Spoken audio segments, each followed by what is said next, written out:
Fucking Fly Guys.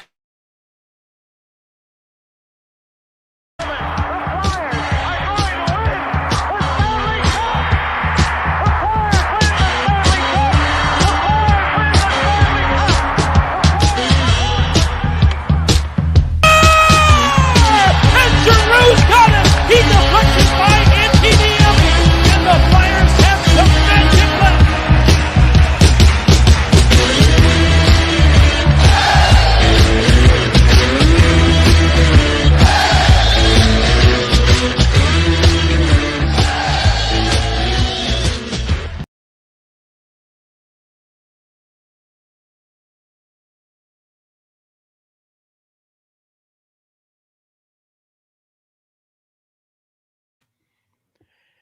Ladies and gentlemen, welcome back to another episode of John Street Hockey. I am, of course, the mayor of John Street, joined by my buddy Kevin Curly McHugh. Kevin, how you doing, buddy? We're in for an interesting rest of the month. It's been an interesting week. Some good, some bad. We'll get into it. How you doing? I'm doing great, man. I got a nice cold fucking Yingling Hershey's Porter, little Stogue action, and we're talking hockey. How could it be any better than this? I don't think it can. I don't think it actually gets Oh, any it better. could be better. We could have gone 3-0 last week, but we went 1-2.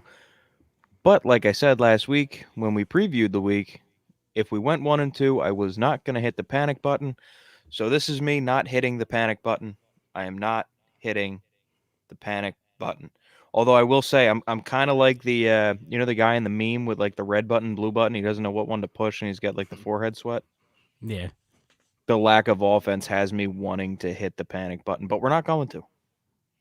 Now I'm a what? man of my word. Now what's your panic button? Like bring up Morgan Frost and see what happens. Play the panic button.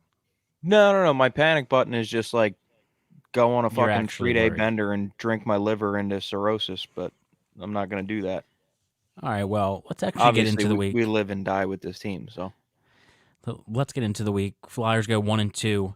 They lose to Toronto 3-0. They beat the Hurricanes 2-1, and then they lose to Dallas 5-2 on the back end of their back-to-back. Me and you were both in attendance at the Leafs game. And I feel like the whole week was kind of the same story, which it's been this way for about 10 games, not just the last three, but they're not generating any offense. Most of their shots are coming from the outside.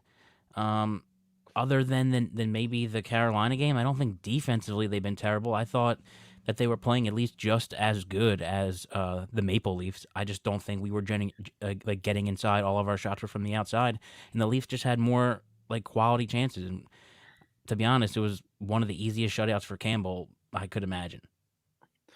So, my takeaways from the Maple Leafs game were Carter Hart is the real fucking deal. The kid is legit, You but said we what? don't give him the goal support that he needs.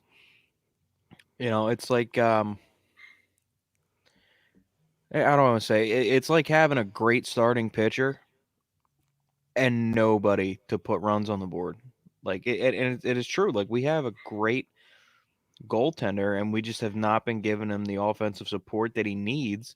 Um, Granted, we came out of a cannon offensively in the first couple of games of the season here, but we've since cooled off, and they're staying cold. They're staying ice cold, and I, it's concerning.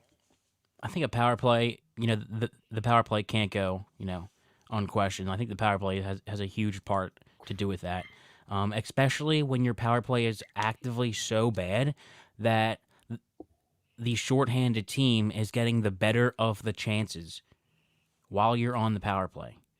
There's not being able to, enter the zone clearly or cleanly. You're getting your shots blocked, like getting held to the outside. But it's a whole nother thing to be getting Not even get set outchanced, up. on your own power play, to the point Right. where it's actively hurting you to go on the power play. Absolutely. The power play has looked horrendous, and honestly, I think if something doesn't change soon, Mikey O is on the chopping block. At this point, the seat is a little bit more than warm. I would say the seat was warm coming into this season. He's on the hot seat now. If this power play doesn't turn around, I think Mike Yo's gone by the deadline. I mean, really, what else can he do other than like just keep switching up the rotations and just like interchanging players? Well, They're honestly, I not. think what they need to do is they need to get back to basics and I don't think they're fucking. gonna. I don't think they're gonna abandon the umbrella format. Well, it's not even that. The umbrella is shown to work in the National Hockey League, and it's shown to work with the Flyers in years past. The problem is we can't get into the zone. We cannot enter the offensive zone and set up, and the power play is suffering because of that. And you're giving up odd man rushes the other way because you're trying to get set up in the offensive zone, and a D man's not holding the puck at the blue line when they get set up, or it's getting past him, or even simpler than that, that the D man's not making a crisp outlet pass to start the rush going the other way for the forwards to get set up. Like honestly, at this point, I'd almost welcome a dump and chase kind of strategy to get set up on the power play. Get it out the center, dump it in, and let your hard forechecking forwards get the puck back. And at least that way you'd have some zone time and you'd have an opportunity to make some plays. But this this whole breakout pass, um, trying to let the forward skate through the neutral zone to get the power play set up, it's just not working. Yeah, they're just not entering cleanly, and at least at least for this week, a huge problem was we lost a lot of faceoffs, which we don't normally do. But on the power play, we were getting beat on the faceoff like 4 out of 5 times, and then especially when you're struggling to get to enter the zone, and they're just clearing the puck right off the faceoff every time, like it's going to cause you problems. Not to mention, like when they do get like a good opportunity on net or a shot on net, they're not getting the second chance opportunities. They're not going and chasing the puck down in the corner. Right. They're getting And beat they're to not those they're loose not snuffing pucks. out the rebounds out in Yeah. front. I mean, Jack Campbell's a good goalie, but he's not Mr. Rebound Control. He let up some juicy rebounds in that game, a couple of which led to some scoring chances, but he let up way more rebounds than there were scoring chances. I mean, you have to pounce on those pucks and use those big forwards. You have guys like JVR and Sean Couturier that are supposed to be great in front of the net with their size. And honestly, in that particular game, I was I made it in for warm-ups. Did you watch warm-ups? No, I got in a little late. I watched a majority of our forwards, particularly TK, working on deflections out in front. And he looked good, but nobody was shooting for deflections in that game. They were trying to play Toronto as if they were Toronto. They were trying to play Toronto's game with beautiful one-time goals and flashy passing and just trying to make the extra pass for the pretty goal. But I Well, got and news what? for you. The pretty goal looks the same as the trash goal deflection out in front on the fucking scoreboard.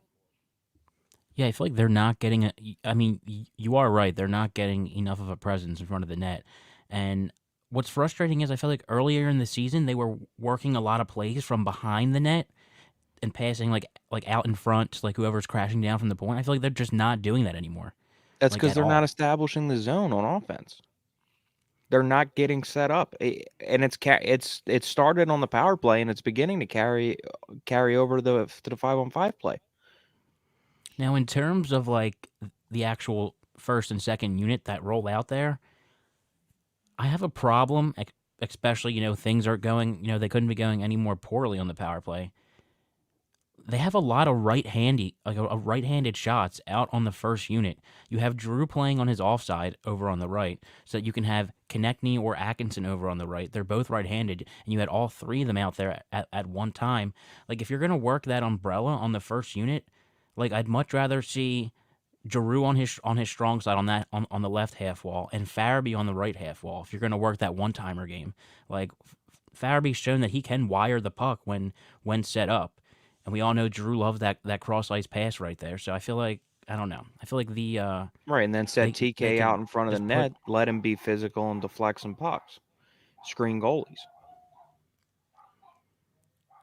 yeah, they just have to switch it up majorly. Like they could even move Coots to the second unit That's for the as thing, our. though. I don't think it's a personnel problem. Like, I really don't. I think I don't really think. I think it's a it's little bit. execution and establishment. It's I think it is more execution and establishment. You are right, but I do think it's a little bit of both. And when you're struggling this much, like I mean, listen, Mike Yo has shown not to switch things up that much, other than changing the personnel. Right? He right.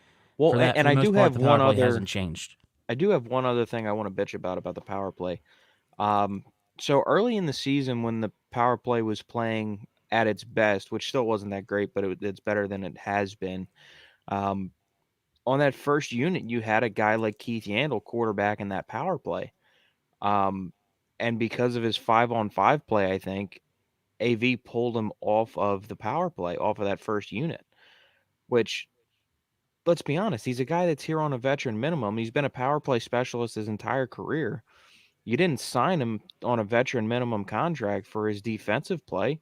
You signed him to be a power play guy. So why are you going to take him off the power play for his 5-on-5 play? I don't know. I mean, we've seen Provorov up there plenty of times. Like it's not like we don't know what we're getting from Provorov up there. He has a decent shot, but he doesn't really make quick decisions with the puck. No, He's he's not not the the best smooth. puck moving defenseman. No, he's not the smoothest passer. He's not the best at keeping it in at the blue line. I don't know. But I do have one there's other not. complaint from the Toronto game, and it has nothing to do with what was happening on the ice, and it has everything to do with what was sitting behind me in section 219A.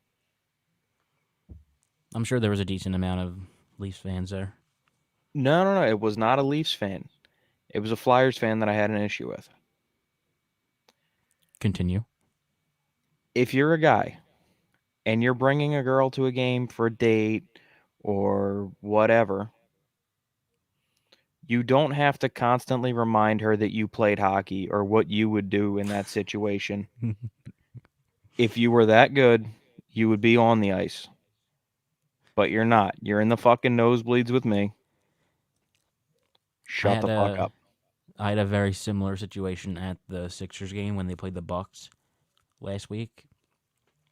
Like we were sitting next to the most obnoxious fans that you can imagine. We were the very last row, all the way up top. These guys were bombed. I won't repeat the things that they were saying, but take my word for it.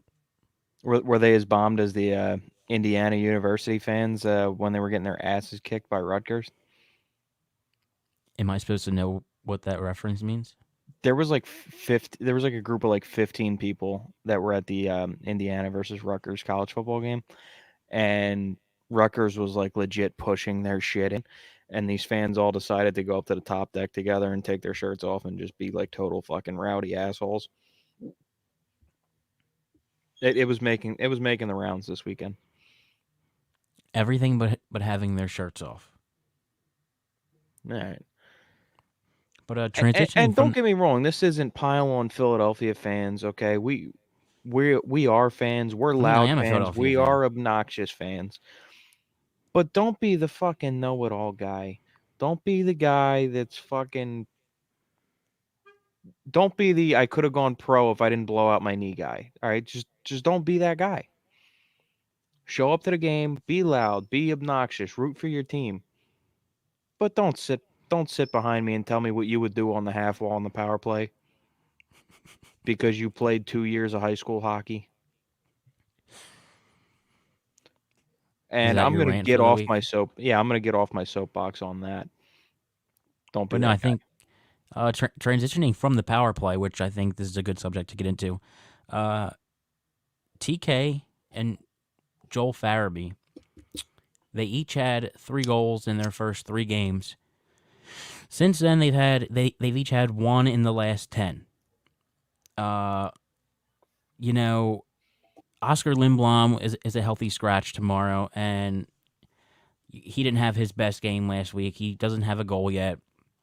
I thought he's put himself in some pretty good opportunities, but Farabee and Konechny, I'm much more worried about that.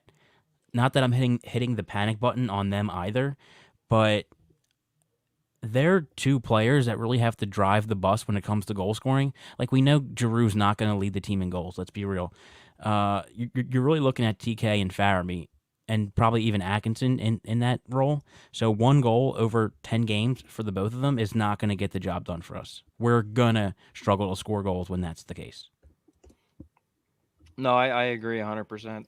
Um, and like I mentioned in our interview with Jim Jackson, I am highly concerned with how much we rely on depth scoring.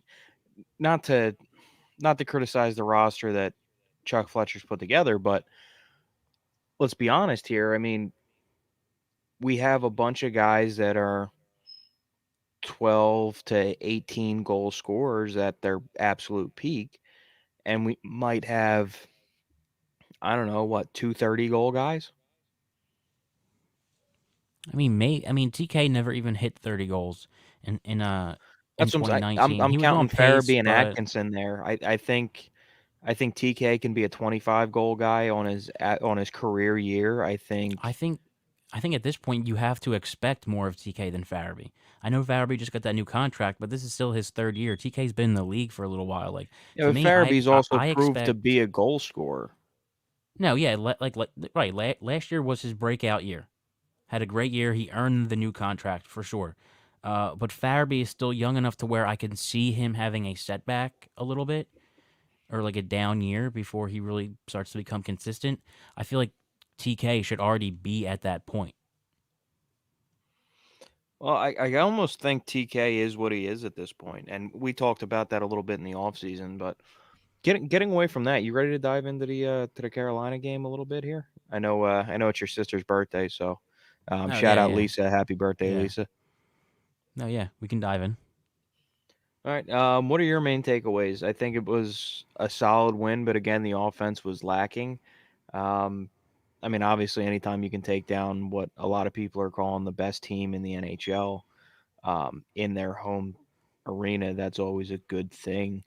Um, but again, the offense is concerning. My takeaway from the Carolina game is pretty much my takeaway for, like I said, the whole week with the lack of offense. But on the positive side, Carter effing Hart. Seriously, Dude, that 39, kid stole 39 that fucking saves, game. 39 saves. He made hard saves look easy, and then he also made the spectacular saves on top of that. Uh, as of right now, he's got a 230, 232 goals against and a 931 save percentage. Uh, is he back, Sean? I think Carter Hart is 100% back. Is Carter Hart back? I think he's 100% back as I long as think the he defense is. holds up in front of him. If they hang him out to dry like they did last season, he will crumble under the pressure, and any goalie will. Yeah. What was really good to see too is he had that swagger too. He made this save on Aho. Aho was like a little bit below the dot, I guess, on the left side, and he made this like little snatching glove save that was like just above his pad, and he kind of like snapped up a little bit. You could just see that he kind of has that attitude back and that confidence. It's really good to see. We've said it before the season. Carter Hart is the engine that's going to drive the train, and he is probably the most important flyer to have a bounce back year. And so far, he's doing it. Absolutely, and again, I bring it back to the defense because Carter Hart's always had the tools, but again, you cannot hang your goalie out to dry like we did last season, and we saw a little bit of that in these last couple of games. That they were selling out Carter Hart a little bit. I like to think that that's going to improve now that we're getting Ryan Ellis back in the lineup, I and thought it we're going was to get a little bit more cohesion on that back end. I thought they did pretty well in front of him in the Toronto game. The first goal was a free goal off of freaking Nylander's skate. It wasn't a freak goal. It was a It fucking wasn't. kicked goal, and it should have been disallowed. And I will say that I'm just saying, till the like, it's day not I often die. that like you see that puck get deflected up and like kind of loop down, and it kind of just like fell right on top of his skate, and he may Right. have lifted it up a little bit. I don't know what You that can't tell means. me that that wasn't a distinct kicking motion, though. it was close. Like I could see it going That's a either way. textbook kick. His skate does lift up. I'll say that. Oh, one more thing on the Toronto game. I felt really good leaving that game. Um, for no reason in regards to what they showed me on the ice, but for what I yelled from like what I could imagine was audible distance to the Toronto Maple Leafs. I'd like to think that they heard me anyway. So on my way out after they scored the third goal, I let out like a real loud, "You're still going to get bounced in the first round." If they make the playoffs, seriously, We'll see. I mean, they, they've been rattling off some wins here. there are some good teams Um, in that division. So I don't think Boston's as good as they once were. I still think they're a pretty good team, but right. they're So beatable. on back to Carolina here. I'm pulling up some stats from the game right now. I mean, again, overall feel for us both is that the offense was lacking. Well, Carter Hart is the franchise. Um, let's Scott see. Lawton made a great bounce pass off the boards to spring Farabee into the zone. He dumped it in like real hard and it bounced off the backboards and came out. And Yeah, that Farabee was was beautiful. able to beat him And to the net. honestly, I don't know why the bank pass isn't played more in the NHL. Well, it seemed like the Flyers were really playing it earlier in the year, but I guess it's only Yeah, so I'm many just saying, times that like you can league pull it off. wide, like I don't think it's done enough. Like I think it's a really good hockey play if it's executed right. Well, they pulled off some pretty nice ones this year. Not gonna lie, not recently though. But speaking of defense, talking about Carter Hart, I think Ristolainen and Sanheim have looked a lot better. I feel like Sanheim has been a lot more offensively aggressive, and Ristolainen's done a pretty good job at trying to be that stay-at-home physical guy. And especially for Sanheim, like it really shows like when he's being more, he's carrying the puck around the net a lot more. He's shooting a lot more. I think it just makes his overall game better. Because let's see, his defense isn't the best. Like he has great skating and great offensive ability, and I think if he just continues to use that, and Ristolainen can stay in position and not overextend himself trying to make a hit to get out of position, we'll be all right. He did that once in the Detroit game, but that was after Sanheim got boarded, which there was no penalty call for some reason, and he was sticking up for Sanheim. Detroit. We haven't played Dallas. Detroit yet this year. No, I meant Dallas. There you go. And he left the Guys, guy open roast in front of Kevin the down net. in the comments. Roast They're him. both D's, bro. Yeah, so's Dickhead. I Whatever. do love the team approach to defense. I mean, we've been doing a great job blocking shots, and you touched on Sanheim there. If you remember when we talked to Jim Jackson, him and myself both said that the best thing that can happen to Sanheim is that he gets a little bit of chemistry going with Ristolainen. Because if you remember early on in the season, I Risto think that was was in and out of the Carchidi. lineup. I think we touched on it with both of those guys. But no, and the offensive production I think is gonna come for Sanheim, and um, having a guy that can be that stay-at-home physical defenseman like Ristolainen to really anchor that pair, I think that gives Sanheim just that little bit more confidence. He was flying around in that Dallas game. No, yeah, he was. I think they may have been the best pairing that night. Not to take anything away from Provy or Braun, because Braun has been everything that we could ask him to be so far this year, especially with all the minutes that he's had to play with Right, Ryan Ellis and and there's St. no Ty. bigger Braun hater than me, but he's played well this year, and I wouldn't call I, you a I hater, but you would prefer somebody else. I was ready to jump off a fucking bridge when they extended him. Well, he's had a real good bounce back here. I'll say that. I'll give him credit. I agree. I agree 100%, and I think the reduced role has a lot to do with that. I feel like when he was expected to be that first, that top pair guy, I think it kind of was asking too much from him, and I think the expectations were a little bit too high, and he couldn't handle them. But I Well, think he's really settled into that role that he's in now. well, he's gonna be back up with the first pair, Sean, because I don't know if you've heard, but Ryan Ellis re-injured his injury and is week to week.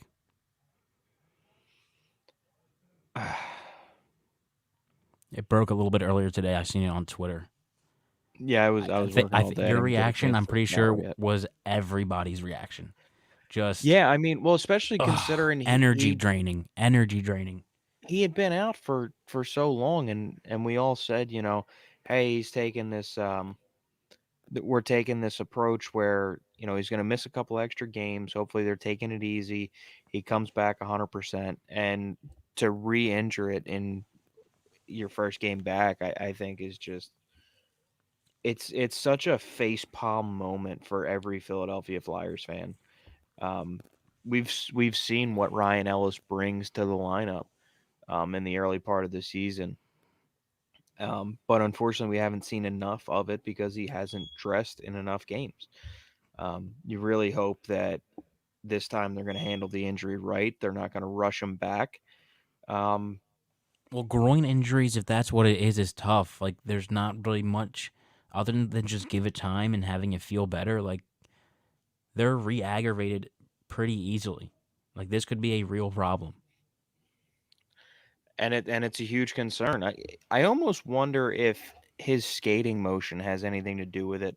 It's like everybody skates a little bit differently, and depending on where you have your pelvis when you're skating, like your push off might be a little bit different, and you might put a little bit more strain, like on that part of the groin. I don't know anything about that, but oh fuck, I just lost my train of thought.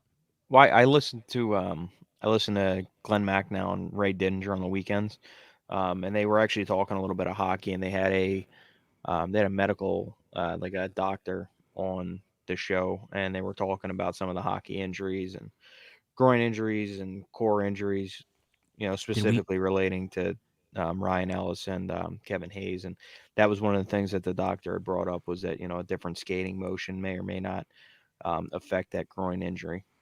did we get got What do you mean? by Nashville? Did they know that this was an issue? No, no, no, no, no, no. I don't. We did not get got.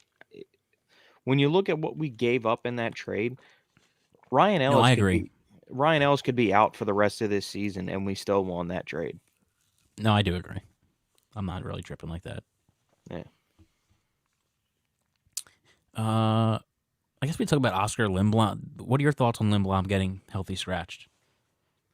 I think it has everything to do with his lack of production on the offensive side of the puck.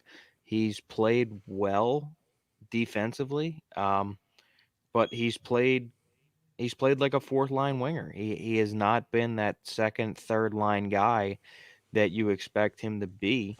Um, I mean, we talked about this before. I don't expect him to be the goal scorer that he was the season he went out with his cancer diagnosis. I think he was in the middle of a career year and a major hot streak then. I don't expect him to be a 30 goal scorer, but I do expect him to put up some assists, be a point producer, and to this point, he hasn't done it. Well, no, he definitely hasn't done it. At the same time, if Lindblom ends up being a fourth liner, like he can play on my fourth line till the end of time. Like I'm really not gonna be that hurt over it. I don't No, know. I'm not saying I'm My hurt over it. It's expectations just were I I don't know. You want more for the guy. well. He probably if I was thinking about this, I was thinking about this earlier, and about if Oscar Lindblom would just end up being a fourth liner on our team by default if all the things that we wanted to happen happened this year, right? Which is say the offense keeps struggling, you bring up Morgan Frost just because you're still scoring less than 2 goals a game for another week or two, and you're gonna have to start thinking about your options. So you bring up Morgan Frost. He doesn't light the world on fire, but he plays well enough to stick around. A couple months later, Wade Allison comes back. You're probably looking at a fourth line of at that point of Lawton, Broussard, and Lindblom potentially. If it were, and this is extremely hypothetical, and if things keep going a certain way, but he could end up being a fourth liner by default on our team. No, I agree. I just like I said, you want more for the guy, and to this point, with the way the roster is right now, with Allison being out, you need him to produce in that third line wing role, and again, he just has not done it to this point. Um, and the Flyers do lean on that third line. Well, I think he could really end up being like a Michael Raffle type player where he is definitely more of a bottom sixer, but can be deployed if you're in a pinch in the top six.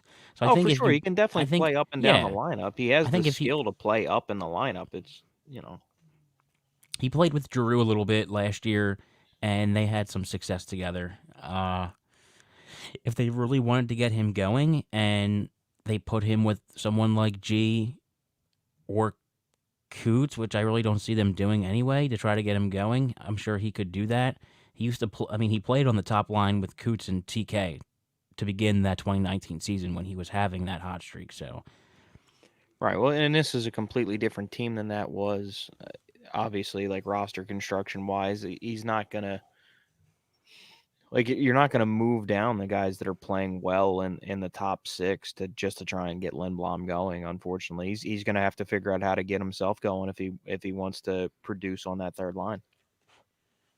well, if the team keeps trending the way it is and they're going to continue to struggle scoring goals, I don't think there's anybody in the top six who will be immune to being moved down. Yes and no. I mean, because you got to remember too, our top line is almost always tasked with shutting down the top line of the opposition too. Well, it's always Especially with it's Couturier, that always it's line's always expected Coots, to right? give.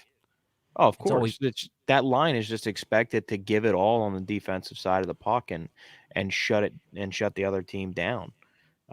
At least their top guys. So, um, not to say that I don't expect production out of the top line, but I do understand if they're not all you know, major producers. yeah. I don't know. I'm not. I'm in your boat. I'm definitely not hitting the panic button yet. I am a little concerned. I really can't. I can maybe name one time that the Flyers actually looked like the legitimate better team this whole week, and that was the first period against Dallas, and maybe for 10 minutes of the third period against Carolina. And for the most part, the Toronto game, like we spoke about, was pretty even. I thought we did a pretty good job of keeping them to the outside. They did get some chances. They capitalized on the power play, but we will see. We do have a big week coming up again. The road does definitely not get any easier. Tomorrow we are playing the Calgary Flames at home. Tockett and Paul Holmgren will be inducted into the Flyers Hall of Fame. The alumni game is actually going on right now as we speak, I believe. Absolutely. I don't know if you saw, and I want to commend the Flyers organization for this.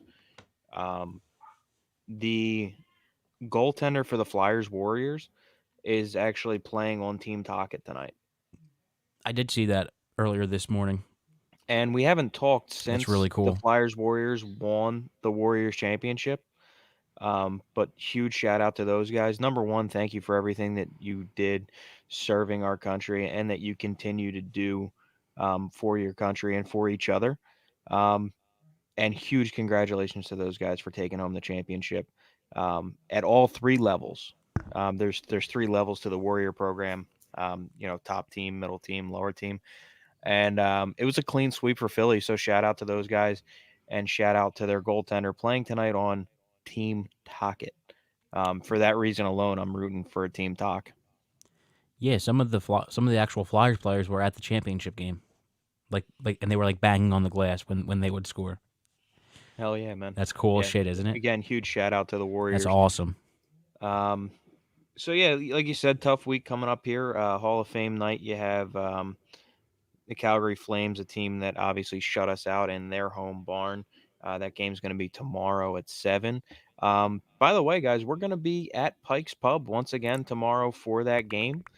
Come on out to Pikes Pub on beautiful Second Street Pike in South Hampton, Pennsylvania. Grab a beer and a bite and watch hockey with the boys. We're going to be out there live reacting. We got a little giveaway we're going to do, $25 Visa gift card, chance to do a shot with me, the mayor of John Street, and a Flyers winter hat. Um, I'm also going to talk to the owner of Pikes. I'm going to see if we can maybe get a little beer pong tournament going for another prize, but we'll see what happens. You're just going to have to come out and see if we can get that going. So moving on, we're going to, again, we got the Calgary Flames tomorrow at 7.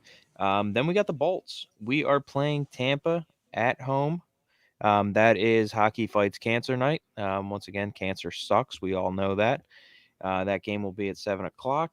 And then Saturday to close the week out, we have the Bruins. So three tough opponents. Let's lead off with tomorrow against Calgary.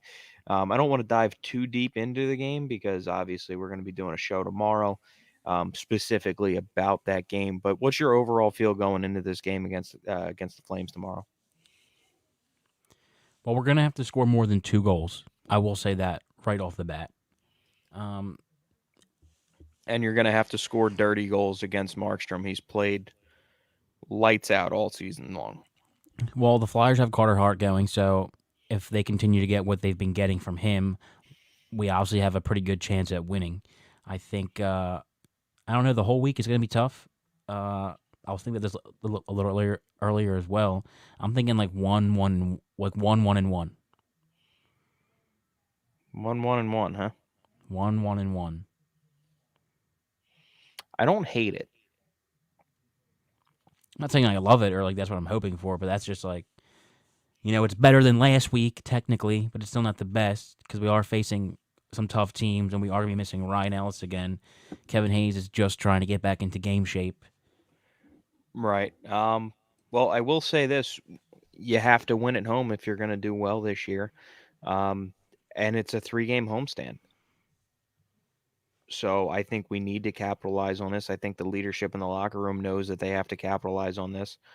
Um, I'm going to go with 2-1. I think Tampa has struggled early on this season. They're still playing well to a certain extent, but they lost that entire third line with Barclay Goudreau. Who else? Who else was on that line? Blake Yanni Coleman, Gord and Blake Coleman, Blake Coleman. Blake That was Coleman. an identity line for them for the past 2 years with their back-to-back cup runs. Um, and so far, I don't want to say that they've struggled, but they definitely haven't been the same team since losing that entire line. Um, so, with that being said, I think we have a shot at Tampa, but that's a game I could see us losing. And Boston, we've played well so far this season in the one game that we did play them. So I'd like to see a win to close out the homestand. So I think we get by Calgary because the building is going to be buzzing. It's Hall of Fame night. Um, Tampa's a maybe, and I think you get Boston. And honestly, Tampa kind of has like a sneaky OT feel to it for me. Well, we haven't been to a lot of overtime games yet this year. Normally, we're a team that's just always going to overtime. Right. I feel like Tampa could be a game that we would lose in overtime. So, I'd be okay with that. I'm good with 5 points for the week. That would be phenomenal. 5 out of 7, right? That's what it would be. 5 out of 6. Right, yeah. 5 out of 6. Duh. Yeah. I'd like to get 5 points coming out of here. Um, let's see, real quick. I just want to throw it over to the standings right now. If you give me just a second, I'll pull that up. Let's see.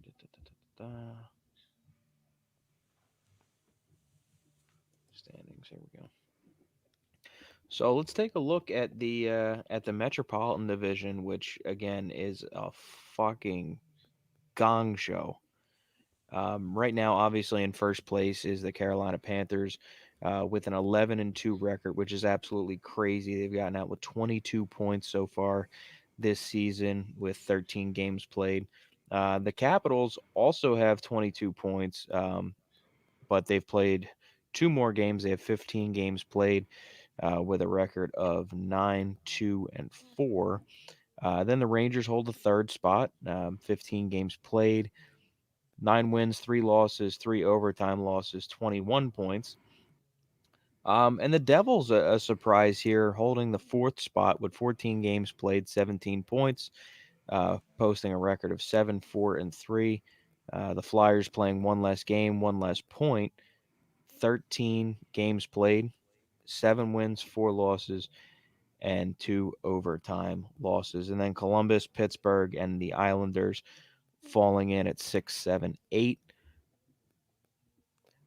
We got our work cut out for us, and I think with 3 games coming up here at home, I think we really have to capitalize on that, and use our home ice advantage, um, to our advantage, right? Win the games in front of your home fans, with a goaltender that has historically been better at home. Um, what's your overall thoughts here so far on the Metropolitan Division? It's not even really just the Met. Like even even the Atlantic, man. Like looking at the Well, wild I was going to card. throw it over to the Atlantic after we touch on the Metro.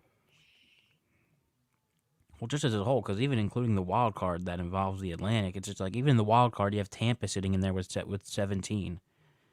The Devils, will they fall off? Who knows? But even if they do, you still have Oh, the Boston Devils who's are sitting definitely going outside to the fall wild off. card. The Devils are definitely going to fall off. Detroit's off to a good start. They're third in the Atlantic. And the Oddly Met enough, and the Met, we've played better on the road this year than at home. Looking at the records here, we're four yeah, two and one on the road, and we're 3-2-1 at home. which is strange because we've been one of the better home teams over the last 2 years. Correct. And Carter Hart, people were ragging on him for his road struggles, which, you know what?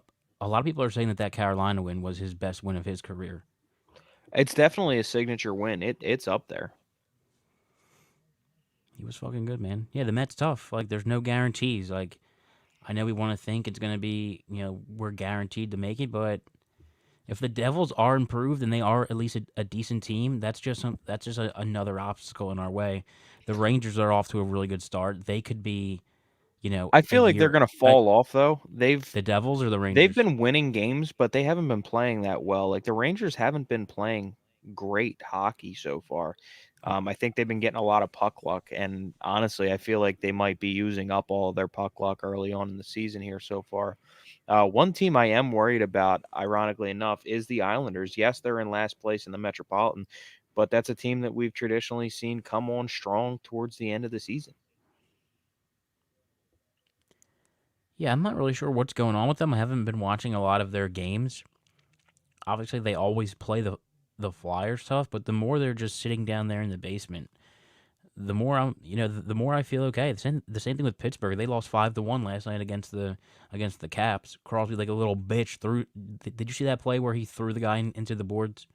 Yes. Was there even a penalty called on that play? I don't think so. But it's Sidney Crosby. I mean, he always gets the benefit of the doubt with the refs.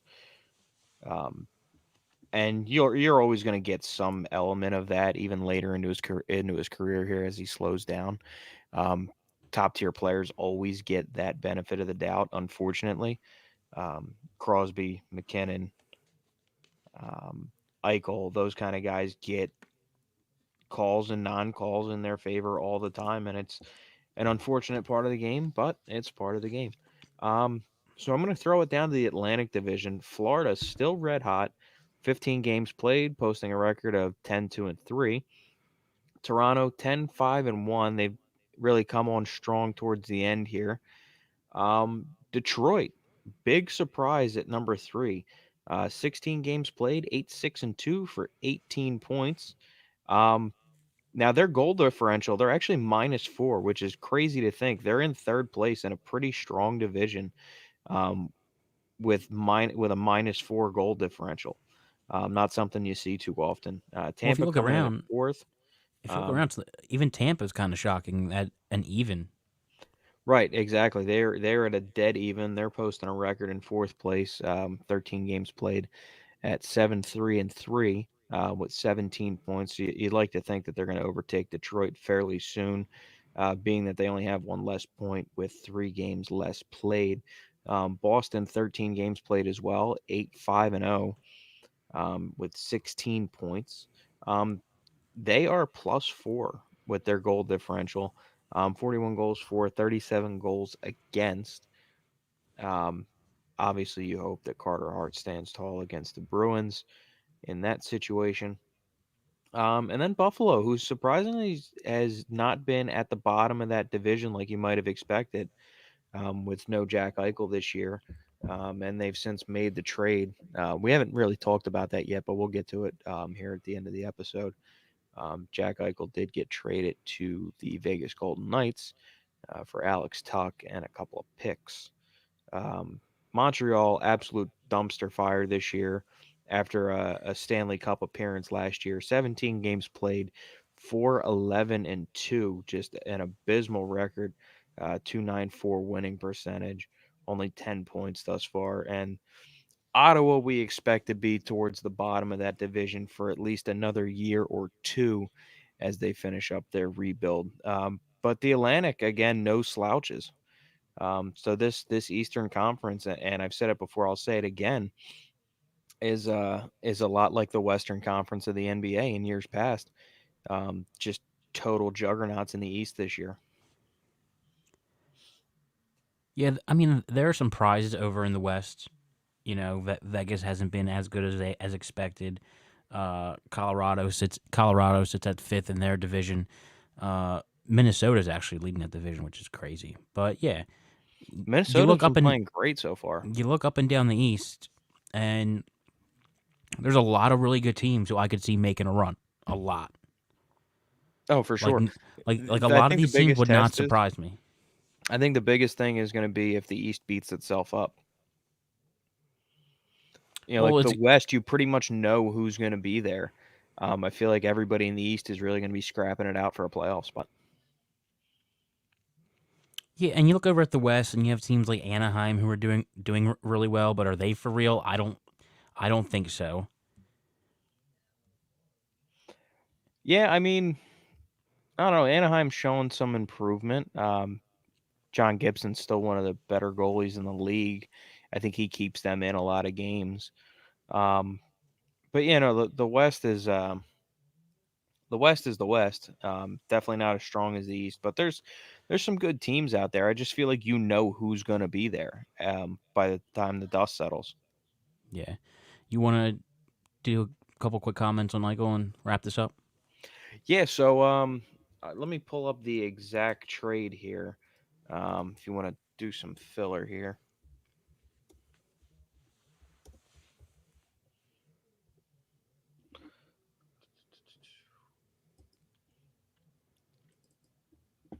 I just want to make sure that we get the picks and everything right, because this is a big deal for the NHL as a whole. Let's see. Okay, so Buffalo in return is getting Peyton Krebs, Alex Tuck, a future first round draft pick, future second round draft pick. Vegas will also get a future third round draft pick as part of the deal. Vegas. Okay, so here's some of the crazy draft conditions, or some of the crazy pick conditions, which I think is always crazy. Some of these conditions, I have no idea how they come up with them. So if Vegas's first round pick in 2022 is not a top 10 selection, Sabres will get a 2022 first rounder and a 2023 second rounder. Vegas is getting a 2023 first round, sorry, third rounder. If Vegas's first round pick in 2022 is a top 10 selection, Buffalo will get the 2023 first rounder. So there's some top 10 protections on there for the Golden Knights. Not that anybody expects, you know, nobody's expecting Vegas to hold a top 10 pick this year, I don't think. I think Alex Tuck is going to be a huge loss for them early until Eichel has this surgery and he gets back. Um, and I also think Krebs is a good player as well. Um, Obviously, that lineup is strong. They have a lot of great players. Um, but you're losing two key guys there for a guy that's going to be sidelined until after the Olympic break this year. I just think Buffalo is just dumb as hell for the way they handled the whole thing. Like, why are you I don't know giving if this you guy a heard. hard time about getting the surgery? Did It's you not a. hear Eichel's interview on Spit and Chicklets? I did. So you heard where he said that if they would have let him get the surgery that he wanted, he would have stayed no problem. I was a little confused by his comments because I thought that's what he said, but He said that he would have came back and played to help his trade value. I think. No, he said he I would was have trying stayed in to. Buffalo. Is that what he said? I thought he said Yeah. that he would have came back and played so that it could help them trade him. No, there was plenty of teams interested in him. His Yeah. value was what it was. I mean, obviously, if he's playing, it's up a little bit more. And honestly, they probably net two firsts for him if he's playing. But obviously, the injury has some question marks there. But yeah, I just think Buffalo handled the entire situation poorly. Which I mean, what do you expect? That organization as a whole has been handled poorly over the last, I don't know, 15, 20 years. Well, good for him for getting out of there. There are rumors that he's not that great in the locker room, but Buffalo is such a shitty franchise, man. You can't really trust anything coming out of there. So good for him for going to a good team, and good on Vegas for getting him. The kid's a stud when he's healthy. Absolutely. I'm excited to see what he does in Vegas. You got any final thoughts? Uh, Nothing other than make sure everyone comes out to Pikes Pub tomorrow in South Hampton. Well, Kevin, you took the words right out of my mouth, but I'm going to go ahead and repeat them anyway. Guys, don't forget to pop on out to Pike's Pub tomorrow on 2nd Street Pike in Southampton, Pennsylvania, just off of Street Road. If you're on Street Road, you bang a left onto 2nd Street Pike, and you bang another left, and we'll be on the left in Pike Plaza, 2nd Street Pike, Pike's Pub. Come on out, have a beer and a bite with us, watch some hockey, drink some cold beer, maybe throw a couple of shekels on it, and have a chance to win an awesome prize. We hope to see everybody out there tomorrow. Don't forget to check out Hubba Hubba Hoagies on Woodburn Road in Langhorne. The best hoagies money can buy. I recommend the Turkey Italian. It's all the fixings of an Italian hoagie with nice low fat turkey and prosciutto. I love prosciutto. You can get that hoagie at Hubba Hubba Hoagies on Woodburn Road. The only hoagies that make you say Hubba Hubba. Hubba hubba. Also, guys, don't forget to check out Norse Beards, Norse, Norse beards.com. Use the promo code JOHN. Get 10% off your entire order from Norse Beards. Get a jump start on your playoff beard because you never know who's going to come out of the Metro.